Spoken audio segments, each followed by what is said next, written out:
Bonjour à tous et à toutes. D'abord, j'aimerais prendre le temps de vous remercier en mon nom et au nom de mes collègues pour votre présence. C'est un honneur que vous nous faites et c'est un geste fort apprécié. Pour commencer, j'imagine que certains d'entre vous, en lisant le titre qui est trop large, malheureusement, et en lisant le résumé de ma recherche, se sont posé quelques questions. Qui est Marie-Louise von Franz? Pourquoi parler de psychanalyse en études anciennes? N'a-t-on pas fait le tour du sujet au cours des dernières décennies? Quelle est la pertinence de parler de psychanalyse en études anciennes en 2023? C'est à ces questions que j'entends donner réponse au cours de mon exposé qui sera en 5 temps. Oh là! Je ne savais pas que ça allait... non. Dans un premier temps, nous examinerons l'état de la question sur Apulé, Marie-Louise von Franz et la pensée jungienne. Quand je dis jungienne, j'entends par là ce qui est relatif à la pensée du psychanalyste Carl Jung. Dans un deuxième temps, nous jetterons un bref regard sur les fondements de la pensée jungienne, les principaux concepts. Dans un troisième temps, nous brosserons un bref portrait du vécu de Marie-Louise von Franz pour bien nous situer. Dans un quatrième temps, nous jetterons un œil sur comment Marie-Louise von Franz est arrivée à son interprétation, l'origine de sa pensée. Et dans un cinquième temps, nous analyserons le pourquoi de son interprétation. Quelles étaient ses visées? Ont-elles été atteintes? Et nous les ferons ressortir en les contrastant avec les visées d'un autre auteur moderniste qui a traité de 2 thèmes que Marie-Louise von Franz a perçus chez Apulé, c'est-à-dire Julius Evola. Dans un premier temps, si nous examinons l'état de la question sur Apulé, nous voyons qu'encore aujourd'hui, le roman est au cœur de débats littéraires. Par exemple, en 1987, Nicole Fick perçoit dans l'apparition d'Isis, vers la fin du roman, une fable platonicienne, avec toutefois une touche mystique propre à l'auteur. Je dirais presque inversement, de son côté, Stephen J. Harrison, en 2001, voit dans La quête de Lucius une parodie, en fait, de l'expérience visionnaire d'Aelius Aristique. Bon, en effet, cet auteur en particulier doit étirer un peu les dates pour faire fonctionner son argumentation. Mais j'ose dire que ça fait en sorte que, premièrement, le roman d'Apulé, encore aujourd'hui, ne laisse personne indifférent et suscite des débats tout à fait intéressants. Et ça fait en sorte que toute interprétation sérieuse est digne d'intérêt, dont celle de Marie-Louise von Franz. Alors, l'état de la question sur cette dernière, Marie-Louise von Franz fait l'objet d'articles sporadiques et de quelques monographies issues principalement de cercles jungiens, qui ont tendance à faire cavalier seul aujourd'hui dans le monde universitaire pour des raisons que nous allons voir en nous attardant sur l'état de la question sur la pensée jungienne. Donc, depuis la mort de Carl Gustav Jung en 1961, très peu a été écrit au sujet de la pensée jungienne dans les cercles académiques. La critique académique semble s'être tue largement. Marilyn B. Arthur, dans son Classics and Psychoanalysis en 1977, brosse un portrait de l'interprétation des classiques par la psychanalyse, qu'elle soit freudienne ou jungienne. De son côté, Carlos C. Drake, dans Jung and His Critics, paru en 1967, catalogue et tente de réfuter les principaux reproches faits au sein des cercles académiques à Jung, en se concentrant en particulier sur la notion d'inconscient collectif, que Jung, tout comme Marie-Louise von Franz dans son œuvre sur Apulé, définit comme étant hérité biologiquement. Marie-Louise von Franz, dans son livre, soutient notamment que les dieux grecs sont, au fond, l'expression de l'inconscient collectif grec. Donc on peut voir que pour ce propos plus ou moins scientifique, on ne se cachera pas, c'est une des raisons pour lesquelles les Jungiens ont tendance à faire cavalier seul aujourd'hui dans le monde académique. De plus, la psychanalyse est un mouvement moderniste. Quand un chercheur contemporain en études anciennes va répondre à un phénomène culturel qui récupère la littérature ou la mythologie ancienne, ça va être principalement un phénomène culturel contemporain inscrit dans le postmodernisme. C'est donc pour ces raisons qu'on parle moins de la pensée jungienne en études anciennes en 2023. Donc, si nous jetons un bref regard sur les fondements de la pensée jungienne qui formera le prisme de lecture de Marie-Louise von Franz dans son interprétation d'Apulée, nous voyons que le soi jungien est divisé dans deux parties globales, le conscient et l'inconscient. Et Marie-Louise von Franz va s'attarder particulièrement sur l'anima. L'anima, qu'est-ce que c'est? Ce sont les qualités latentes, féminines, dans un homme qui est habité principalement de qualités masculines. Et l'homme est appelé à mettre en lumière son anima pour qu'il y ait une intégration plus globale au sein de toutes ces différentes sphères. C'est l'individuation.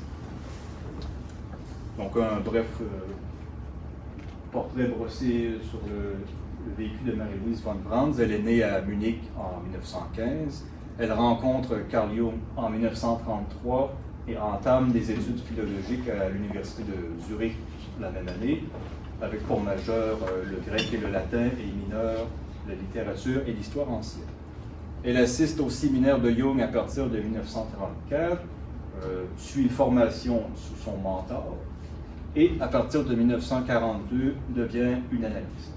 Elle est principalement connue pour ses traductions de traités alchimiques qu'elle fait initialement pour Jung et pour son travail psychanalytique sur les contes de fées. Elle a un ouvrage assez connu notamment qui s'appelle Le féminin dans les contes de fées. Marie-Louise von Franz s'éteint à Küsnacht en 1998. Donc, la pensée jungienne, évidemment, même si c'est un phénomène moderniste, ce n'est pas surgi de façon sporadique. Il y a eu évidemment des préludes à la pensée jungienne dans la tradition germanique, parce que des auteurs comme Johann Wolfgang von Goethe vont exprimer l'idée du féminin comme étant un certain idéal.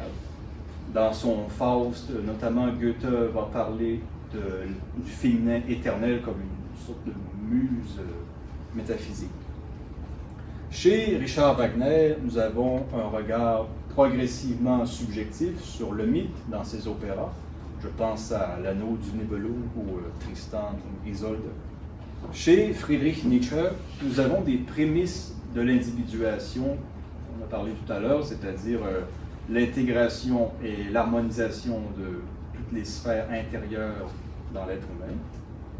Et chez Joseph Campbell, un contemporain de Marie-Louise von Franz, nous avons la présence d'un cycle initiatique, le fameux Hero's Journey, le voyage du héros, pardon, qui influencera notamment George Lucas.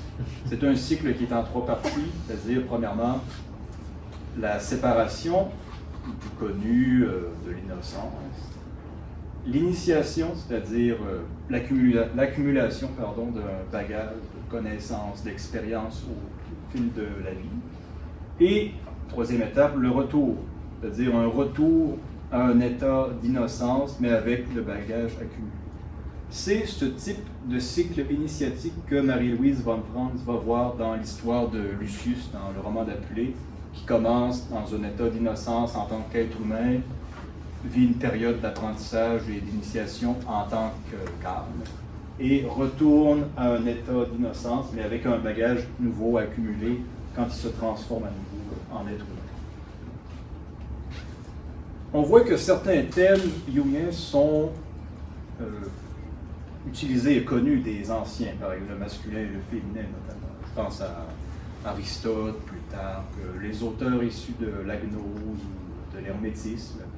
Et oui, en effet, Marie-Louise von Franz se revendique elle-même de l'alchimie. C'est intéressant de voir les liens qu'on peut faire, cependant, il y a un certain glissement, ou du moins il y a deux façons de voir les mêmes symboles.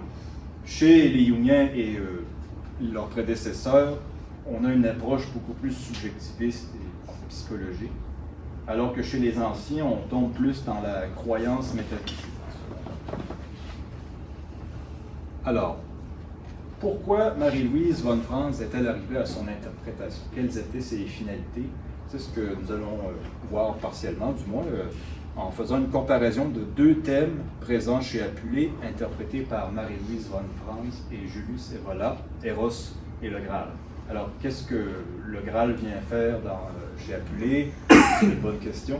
C'est parce que, au fond, dans la scène vers la fin du roman, quand Lucius se transforme en être humain et qu'il se retrouve au milieu d'une procession de prêtres égyptiens qui vouent un culte à Isis, ceux-ci transportent une sorte d'amphore contenant symboliquement les restes d'Osiris abattus. Marie-Louise von Franz voit dans ce symbole, dans cet objet, un symbole analogue au Graal, parce que dans les deux cas, on a un réceptacle qui représente le corps. Et on a les restes du divin, donc une partie du divin, qui représente le soi qui s'inscrit, qui est non seulement divin dans le corps, mais aussi qui cherche son harmonie dans l'univers qui l'entoure. Alors, si nous nous attardons cependant sur Eros, Evola le perçoit avec une vision traditionnaliste, enracinée dans le platonisme. C'est une force métaphysique agissante qui pousse deux êtres qui sont attirés l'un vers l'autre à s'unir pour goûter à un état de transcendance. Donc, Eros est un lien entre le monde sensible et le monde spirituel. Coïncidence remarquable, dans l'ouvrage dans lequel Evola parle principalement d'Eros, c'est-à-dire son ouvrage La métaphysique du sexe, Evola critique la psychanalyse, en fait. Il accuse les Jungiens de se consacrer uniquement à des phénomènes psychologiques et d'évacuer tout propos métaphysique, alors que lui et les traditionalistes, au contraire, se revendiquent d'une tradition intemporelle et enracinée dans une métaphysique réelle. De son côté, Marie-Louise von Franz perçoit Eros comme une potentialité psychologique qui pousse l'homme à être en contact avec sa faculté émotive. Eros, elle rapproche Eros du puer aeternus de par son énergie très vitale et qui est associée à l'enfant. Et aussi, pour conclure la coïncidence remarquable, dans son livre sur Apulée, Marie-Louise von Franz répond aux accusations faites par ceux qu'elle qualifie de théologiens, c'est-à-dire ceux qui accusent les Jungiens d'évacuer tout propos métaphysique de leur pensée. Elle dit que, au final, ce que les Jungiens font, c'est décrire les effets psychologiques vécus dans l'intériorité humaine causés par le macrocosme, cette réalité métaphysique. Donc, ce sont des phénomènes psychologiques qui sont le reflet du macrocosme dans le microcosme. Et un phénomène érotique abordé par les deux auteurs, c'est l'homosexualité, et on va voir que ça apporte un propos nuancé sur les deux auteurs et ça oblige une réévaluation de leur lectorat contemporain à chacun. De son côté, Evola perçoit l'homosexualité comme une anomalie biologique, certes, mais tout de même le fait d'Eros selon l'intention des parties concernées.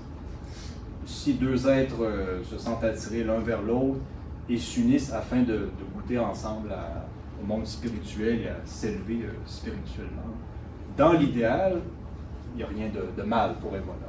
Donc, ce qui est une position quand même progressiste face à un lectorat contemporain tout à fait réactionnaire. Mais évidemment, Evola récupère l'ancien pour justifier le traditionnalisme et le monarchisme absolutiste. De son côté, Marie-Louise von Franz perçoit l'homosexualité comme une anomalie psychologique qui est issue d'un dérèglement de la fonction émotive. Donc, on voit que c'est un propos assez réactionnaire face à un lectorat contemporain souvent progressiste et féministe. Pour von Franz, l'aboutissement du dérèglement émotif, de la fonction émotive au sein d'une communauté ou au sein d'un peuple, c'est le totalitarisme, en fait. Selon elle, ce qui est plus proche de la nature humaine bien intégrée, c'est la décentralisation. Selon elle, ça fait partie de ses visées dans son interprétation. Et pourquoi Marie-Louise von Franz parle-t-elle d'homosexualité? Eh bien, c'est parce qu'elle soupçonne, en fait, Apuley lui-même d'avoir été homosexuel de par sa prose qu'elle étudie. Et de plus, quand elle parle d'homosexualité en particulier, c'est la scène où il y a un personnage, il y a un prêtre syrien qui dirige une secte qui se mutile pour la leur déesse syrienne. Donc ça, et puis évidemment, le personnage est démontré perçu comme étant homosexuel. Et l'idée que le divin pousse le prêtre et ses disciples à s'automutiler, ce serait en fait un exemple de totalitarisme, de pensée totalitarisme, de spiritualité totalitarisme, selon von Franz. Pour conclure, j'aimerais mettre de l'avant la pertinence de mon sujet en soulignant que le roman d'Apuley est encore au cœur de débats intellectuels aujourd'hui. De plus, Marie-Louise von Franz et son interprétation des métamorphoses sont peu connues et encore moins examinées de façon critique au sein des cercles académiques. Cela dit, nous ne proposons pas une réhabilitation de la psychanalyse en étudiant ces livres. Au contraire, nous proposons un regard neuf sur la récupération de la littérature et de la mythologie ancienne à l'époque moderne, afin d'apprendre de ce que les modernistes avaient à dire sur ce que les anciens nous ont légué. Sur ce, merci de votre attention.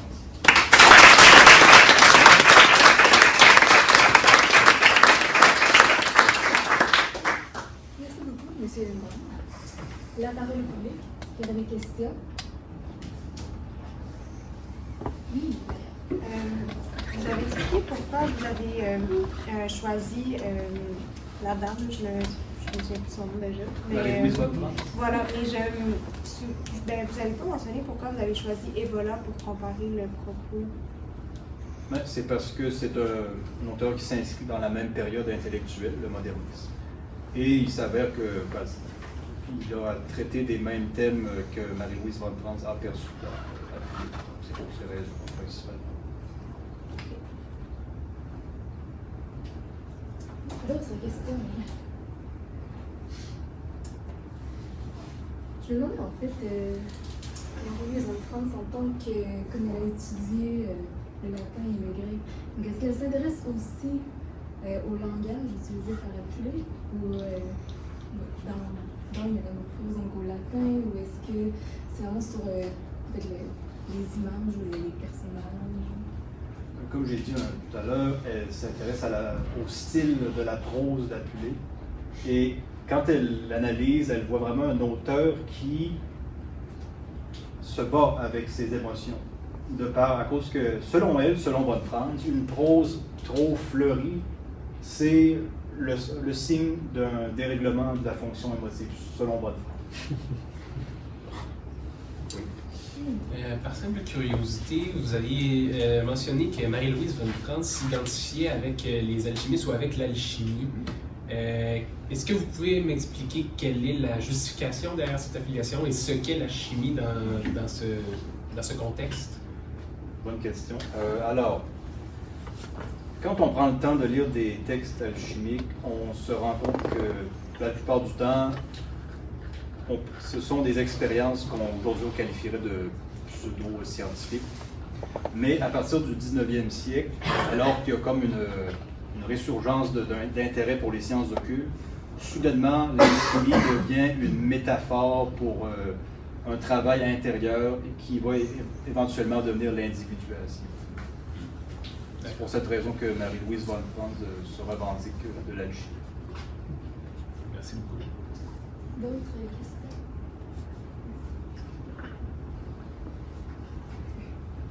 Merci pour ta présentation. Quelle place tu vas attribuer aux métamorphoses d'Apulée dans ta recherche? Est-ce que tu vas toi-même proposer une analyse finalement ou tu vas uniquement te concentrer sur ce que Marie-Louise von Franz a fait? Je vais plus me concentrer sur son interprétation à Marie-Louise von Franz, étant donné qu'il y a tellement peu d'articles et de monographie au sein des cercles universitaires à son sujet. Donc, je n'oserais pas encore donner ma propre interprétation. C'était plus ma question, est-ce que finalement tu comptais analyser toi-même au regard de ce que Marie-Louise von Franz a déjà écrit dessus? Je vais plus me concentrer sur le monde. D'autres questions? Parce qu'on est tous... faut décanter. Pas du tout. Non, pas du tout. Ok. Bon, ben, on en parlera autour du café. Merci beaucoup. Merci.